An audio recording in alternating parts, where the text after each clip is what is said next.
3. In this video, I'll show you how to set up billing alerts in Google Cloud. First, open your web browser and sign into the Google Cloud console. Make sure you're using the account that manages your billing account. Next, open the navigation menu and go to Billing. Select your billing account, then click Budgets and Alerts from the billing menu. Now, click Create Budget. Choose the billing account and set the scope for your budget. You can apply it to all projects or select specific projects if needed. After that, enter a budget amount based on how much you want to spend.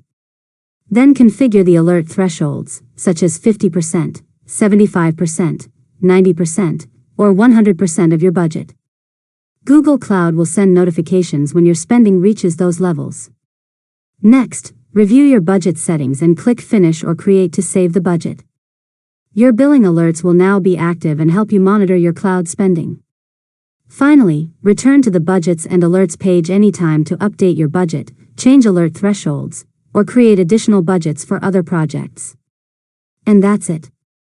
You've successfully learned how to set up billing alerts in Google Cloud.